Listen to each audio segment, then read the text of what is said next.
नमः श्रीवर्धमानाय निर्धूतकलिलात्मने शालोकानां त्रिलोकानां यद्विद्यादर्पणायते। रत्नकंडक शास्त्राचार परम मांगलिक ग्रंथ है। आचार्य समंतभट्ट स्वामी द्वारा यह लिखा गया है दूसरी तीसरी शताब्दी में। इसमें संस्कृत भाषा है। श्लोक 150 है। सम्यक दर्शन, ज्ञान, चारित्र, संलेखना, समाधि, श्रावक की चर्याएँ, इन सब का बहुत सुंदर वर्णन है। हम लोग तीसरा अधिकार चारित्र अधिकार समझ रहे थे और कल भोगो भोग की सामग्री की बातें चल रही थी। श्लोक नंबर 88 था। भोजन वाहन शयन स्नान पवित्रांग राग कुसुमेषु तांबुल वसन भूषण मनमथ संगीत गीतेषु। ये श्लोक की चर्चा चल रही थी। कल मात्र अपन ने भोजन संबंधी की चर्चा की थी। आज थोड़ा सा आगे बढ़ाते हैं चर्चा को। भोग में एक ही आ गया था भोजन। अब उपभोग की सामग्री की बात चल रही है। वाहन, वाहन किस में आएगा? उपभोग में। तो वाहन का भी, जैसे अद्य, आज वाहन का त्याग, आज का त्याग, दिन में वाहन का त्याग, अभी वाहन का त्याग, 1 घंटे का त्याग, 2 घंटे का त्याग, 1 मिनट का त्याग। आप घर में आ गए तो वाहन का त्याग कर दो भैया, शाम तक का त्याग हो गया।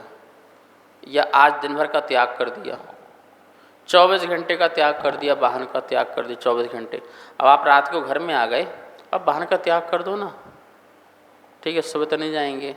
अरे महाराज जी कैसे करो, अरे जाना पड़ा तो, रात कुछ हो गया तो फिर क्या करेंगे? देखो नियम तो नियम है, पालन तो आपको करना ही पड़ेगा। वे पंडित जी थे और उन्होंने त्याग कर दिया। मेरा सुबह तक जो है, प्रातः काल तक जो है, ये समस्त सामग्री का त्याग। कौन सामग्री का? जो मैं पलंग में लेटा हूँ बस यही मेरा है, जो वस्त्र पहना हूँ वही वस्त्र हैं, बाकी सब कुछ का त्याग। कब तक? सुबह तक का त्याग कर दिया। घर में चोर आए। कौन आए? चोर आए। चोरों ने चोरी की, सारा सामान बांधने लगे। पंडित जी उठे, लगा चोर हैं अंधेरे में, तो अंधेरे में 2-3 चोर होंगे, उन्हें पता नहीं चल रहा था हमारा साथी कौन है। तो पंडित जी उठाने का व्यवस्था कर रहे थे, उठा करके उनके सिर में रख रहे थे। बोले ये कौन है? बोले चिंता मत करो, मैं घर का मालिक हूँ और जो लगे तुम ले जाओ। बोले ये क्या हो रहा है? बोले मेरा प्रातः काल तक का त्याग है, अभी मैं कुछ भी बोल नहीं सकता हूँ। चोर लेके गए अपने घर, माँ को बताया कि ऐसा भी व्यक्ति मिला। ओहो, क्या तूने इस फलाने पंडित के यहाँ चोरी की है तूने? बोले हाँ। ये तूने क्या किया? इतना धर्मात्मा आदमी, जाओ वापस करके आओ। पंडित जी वापस, हमें माफ़ करो। तो जितना समय हमने त्याग कर दिया है तो फिर त्याग ही है। यदि रात्रि को सोते समय यदि हमने त्याग कर दिया कि सुबह तक हमारा सब कुछ का त्याग है, धन दौलत संपत्ति सबका, तो फिर रात में यदि चोरी भी हो रही होगी तो मना नहीं कर सकते। फिर कोई सामान उठा कर ले भी जा रहा हो तो आप मना नहीं कर सकते आप, क्योंकि आपने क्या कर दिया? वहाँ तक का त्याग कर दिया। समय सीमा में आपने परिग्रह का त्याग किया। जैसे आप सामायिक में बैठ गए, मैं सामायिक के काल भैया यहाँ बैठा हूँ, अब मेरा सब त्याग, सारे पापों का त्याग, सारे परिग्रह का त्याग, सबका त्याग। अब मैं यहाँ से उठ के नहीं जाऊँगा। और आपकी सोने की माला कहीं दूर रखी हो या आपका मोबाइल दूर रखा हो और आपने क्या कर दिया? त्याग कर दिया। अब कोई आपकी माला या मोबाइल उठा के ले जा रहा हो तो क्या करोगे तुम?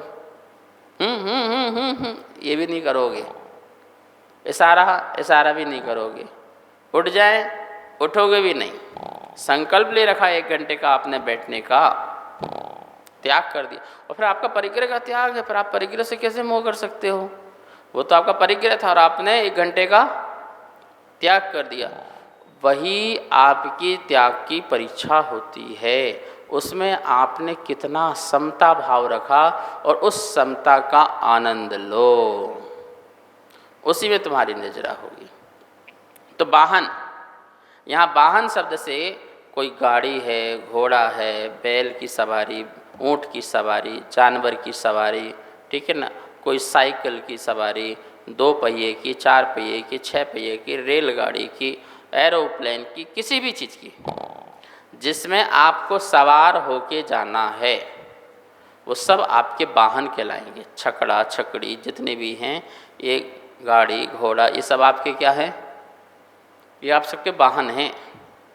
और इन वाहनों में का मैं आज का त्याग, कल का त्याग, 24 घंटे का त्याग, 1 हफ्ते का त्याग, 15 दिन का, 1 महीने का, जितनी आपका वो हो।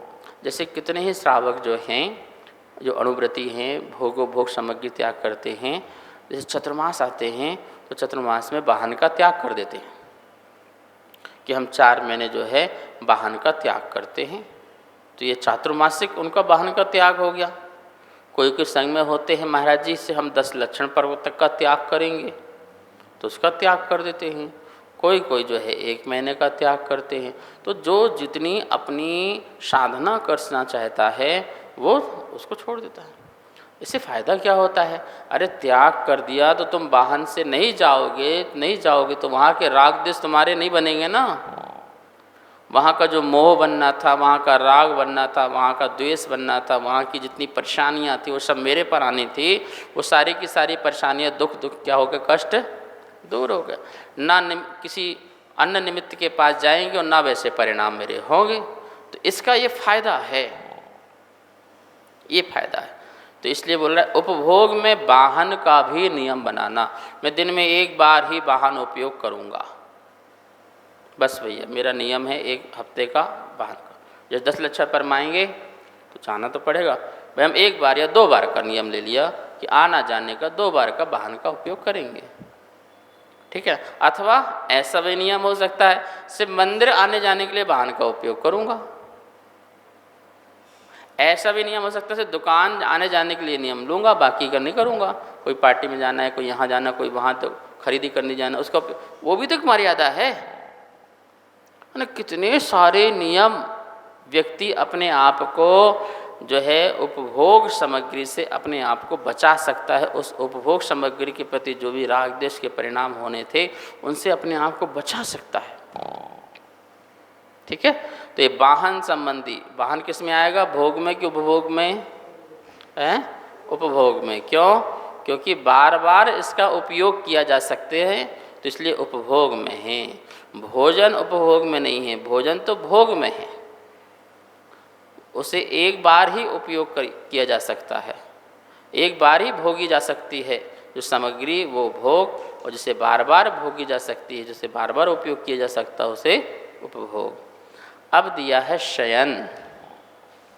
शयन मतलब आपके बिस्तर, आपके पलंग, आपका जो कमरा, रूम, जो शयन वाला स्थान है, चटाई है, मैट है, चादर है, पल्ली है, गद्दा है, कंबल है, जो कुछ भी आपके शयन में काम आते हैं या शयन की वस्तुएं हैं, उन समस्त वस्तुओं की भी आप मर्यादा बनाएं।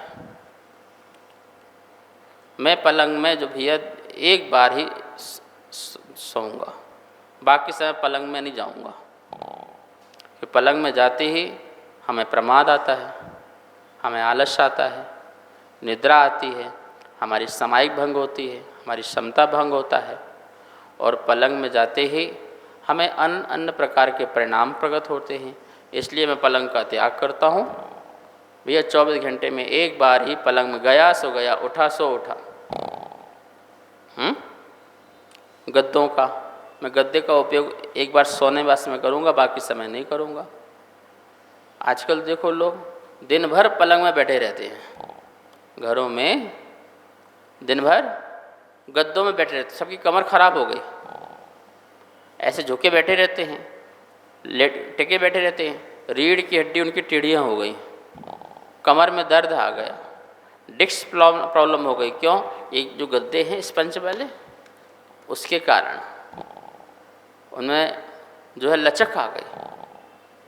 तो सब बीमार हो गए, सब कमर में दर्द हो रहा है, लैपटॉप रख लिया पैर में और लैपटॉप चला रहे हैं टिके हुए गद्दे में बैठे हुए।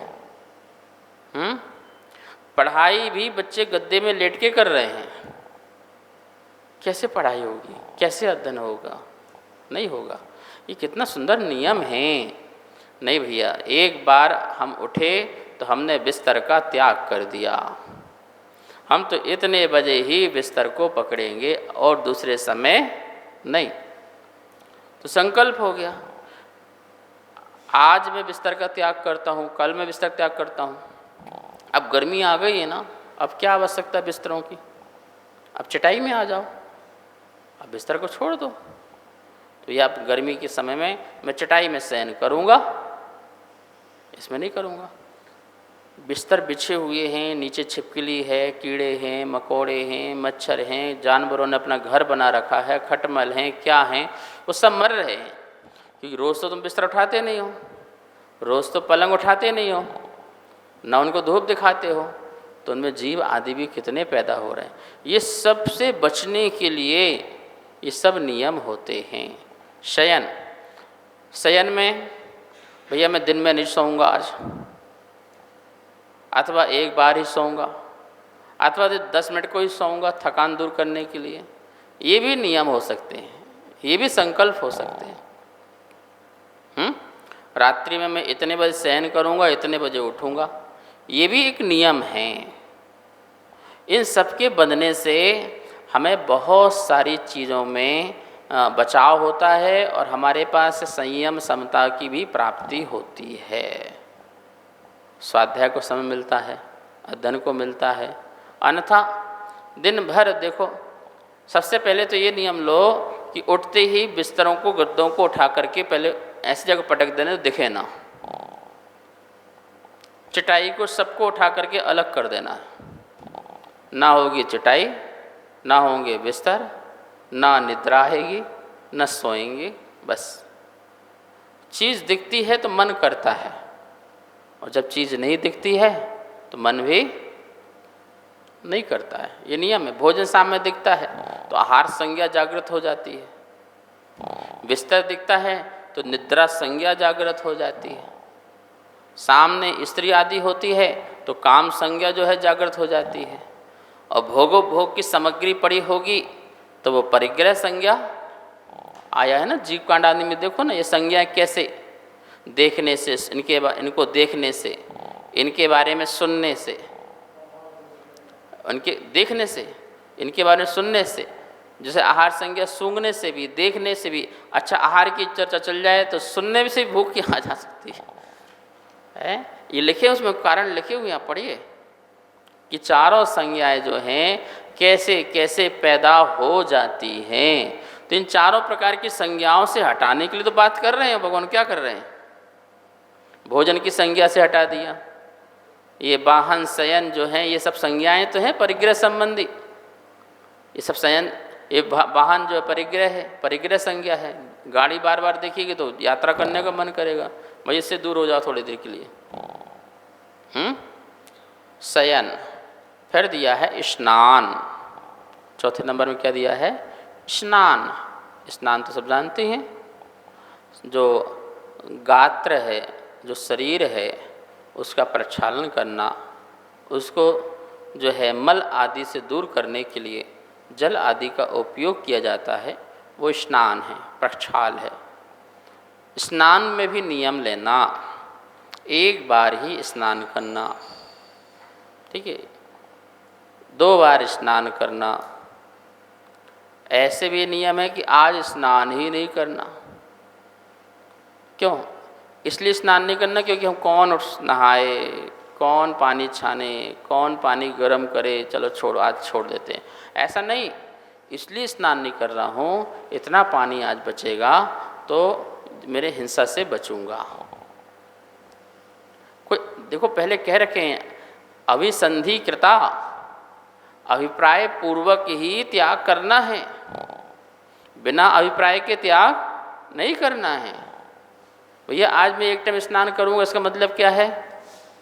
बहुत सारे पानी से बचूंगा ना मैं, जीव हिंसा से। एक बार में स्नान में भी मैं आधी बाल्टी से एक बाल्टी से भी नहीं, आधी बाल्टी से स्नान करूँगा, आज मैं सिर्फ आधी बाल्टी का पानी उपयोग करूँगा, ये भी नियम है। ये आपकी अहिंसा, दया, करुणा जागृत हो रही है।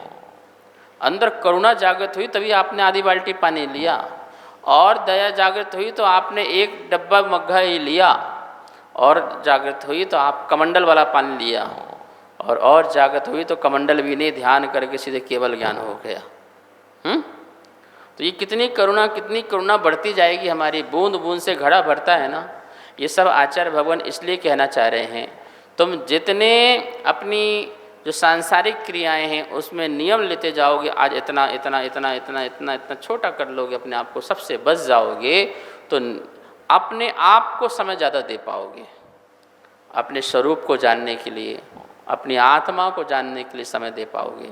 ठीक है, तो स्नान में भी आपको क्या लेना है, नियम बनाना है। मैं स्नान एक बार 2 बार, जल की मर्यादा बनाना है, जल इतना ही ग्रहण करूँगा, इतना ही उपयोग करूँगा। देखो लोग स्नान करते हैं, फव्वारे से स्नान करते हैं, फव्वारा चालू कर दिया, चल रहा है पानी, बाल्टियाँ भर भर के, 1 मग्घा 2 मग्घा 3 मग्घा, कोई मतलब नहीं है। एक मग्घे से भी आराम से बोलते टॉवल गीली करके अपना शरीर का प्रक्षालन किया जा सकता है। स्नान में भी मिट्टी लगाना, काली मिट्टी लगाना, मुल्तानी मिट्टी लगाना, जो अहिंसक जो सामग्री है, सामुन आदि, ऐसी वो अहिंसक वाली उसको लगाना, हफ्ते में 1 बार लगाना का नियम लिया, 1 महीने में 1 बार लगाने का नियम लिया, या आज सिर्फ 1 बार ही मैं साबुन का उपयोग करूँगा, बार बार नहीं करूँगा। ये सब नियम हैं, कितनी सारी आप लिस्टिंग कर सकते हो अपनी शक्ति के अनुसार। ये सब व्यक्ति, तू पागल हो गया है क्या, ये क्या नियम लेता रहता है, लोग ऐसे भी कहेंगे। कहने दो, मैं पागल नहीं हो गया भाई, मैं अपने आत्म परिणाम जो विभाव परिणाम है उनकी रक्षा कर रहा हूँ। ये मेरे विभाव परिणाम ही तो है, जितनी आसक्ति, बाल्टी भर भर के नहान करना, बार बार साबुन लगाना, बार बार निरमा लगाना, बार बार ये करना, ये क्रूरता के परिणाम तो हैं, ये हिंसक परिणाम है, अहिंसक परिणाम नहीं है। मैं इस हिंसक परिणामों से बचने के लिए बार बार नियम लेता हूँ, अपने में अहिंसा प्रकट करने के लिए, अपने स्वभाव में रहने के लिए। और भी विशेष चर्चाएं कल करेंगे, आज समय हो चुका है। आइए माँ जनवाणी की स्तुति करते हैं। जा वाणी के ज्ञान से सूझे लोकालो, सो वाणी मस्तक धरूं सदा दे तो हो धो। हे जनवाणी भारती तोह जपो दिन रेन, जो तेरी शरणा धरे सो पावे सुख चैन। सबको बहुत बहुत मंगल आशीर्वाद।